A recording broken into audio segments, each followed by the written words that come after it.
Be up here with you.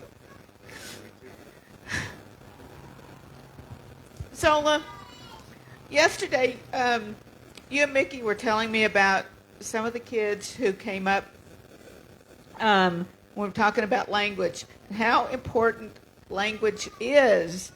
And, you know, I'm so sorry that our CAW friends could not be with us. There were a couple of circumstances, including a death in the family.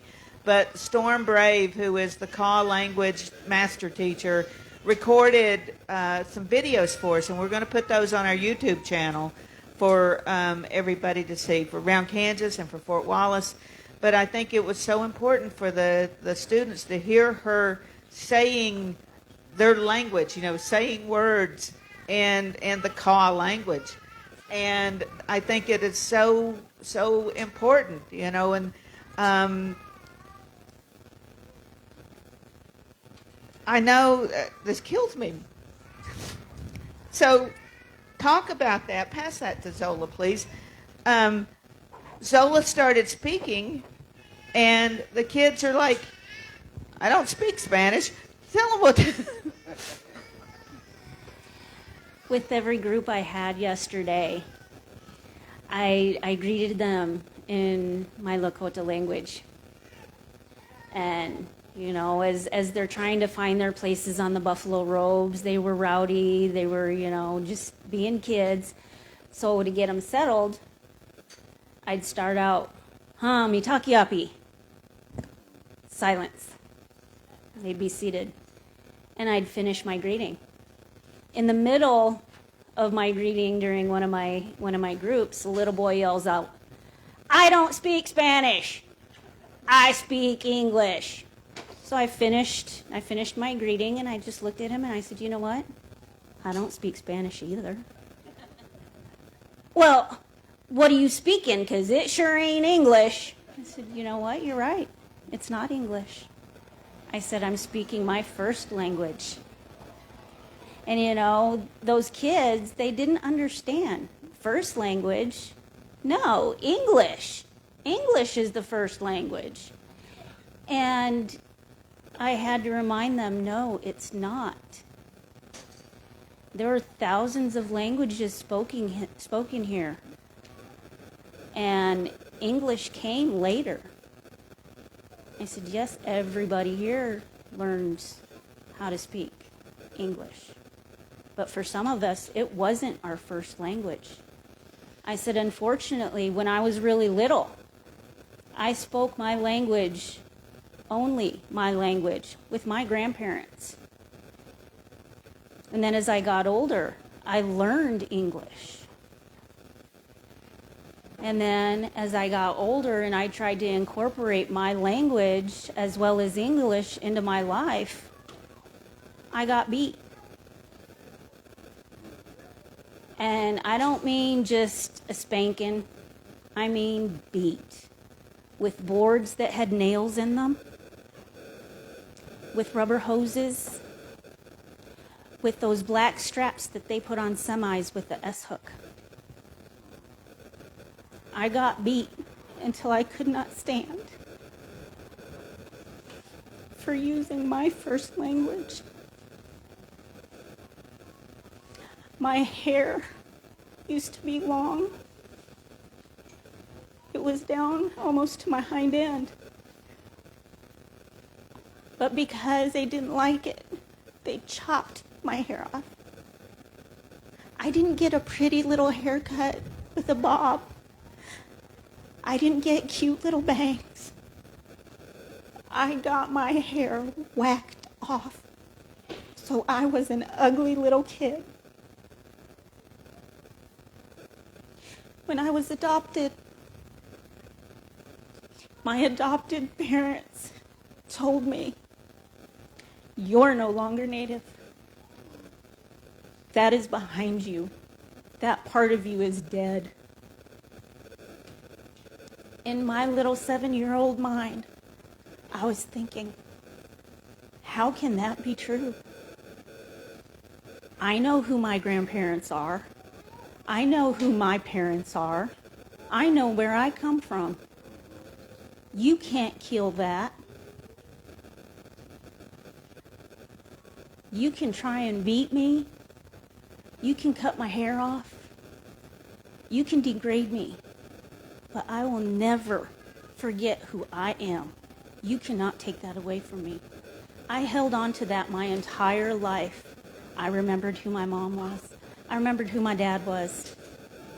So when I was able and I had the strength to find my way home, I did that. It took my little sister finding her way home before me.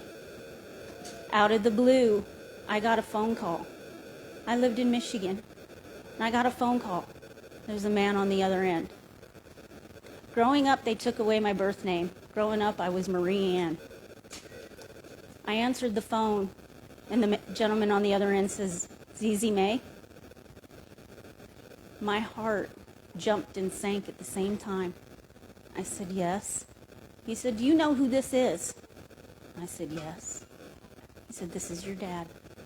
I said, "I know." And in my Lakota language, he asked, "How are my grandchildren doing?" I said, "They're doing good. They're real well." And he said, "Oh, you still speak?" I said, "No, sir, I don't." He said, "But you understand what I said?" I said, "Yes, sir, I do." And we had a conversation. And he said, "How is it that you know what I said? How is it that you know who I am?" It's been 33 years. I said, "I never forgot. I kept you in my heart. I kept you in my head. I kept you with me. I've held on to you to get through many deplorable things." He said, "My girl, it's time to come home." Now, mind you, I've grown up in the white world.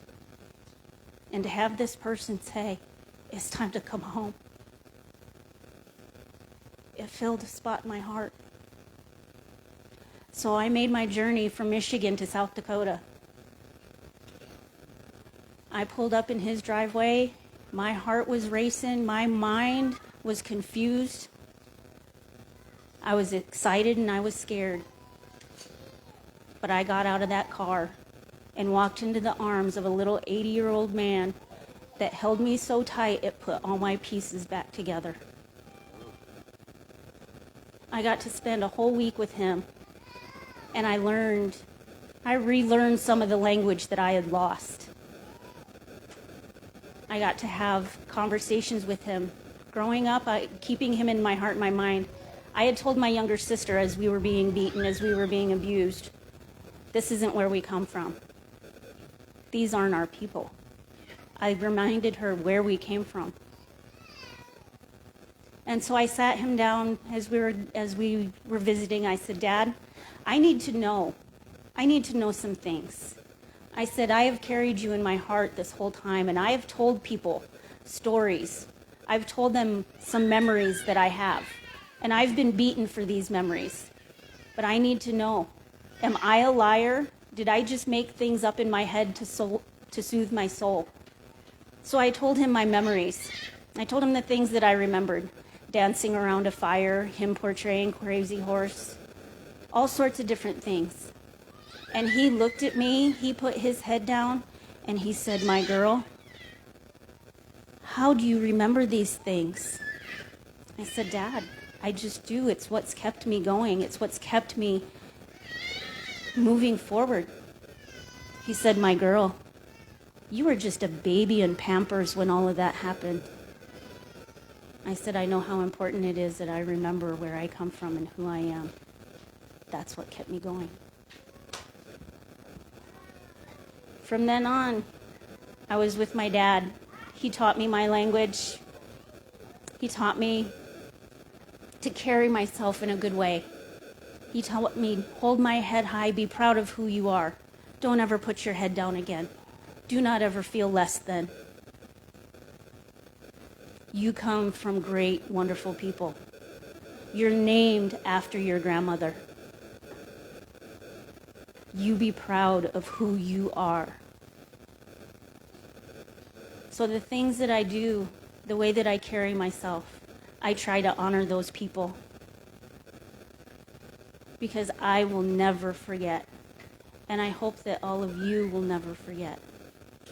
And as I've taught several of you 2 words, I do that in hopes that you will help keep my language alive.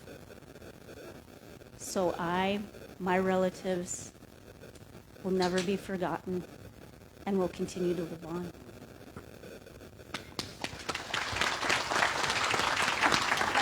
Pass it down to Warrior, the good warrior. I know we got to get wrapped up, don't we? All right, take a few minutes and talk about what the language means to you. And I know one of the things that we talked about earlier this year in March when you were here about the traditions of the tribes that you are part of, and those languages, and just talk about whatever you want to, good warrior dear, just whatever. Starting off with the languages,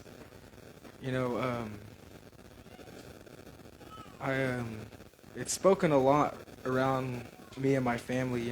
I have me and my brother. My brother's more, I guess, fluent and knowledgeable about it than I am. But we've heard, the Southern Cheyenne language, Kiowa and Arapaho, and Sac and Fox.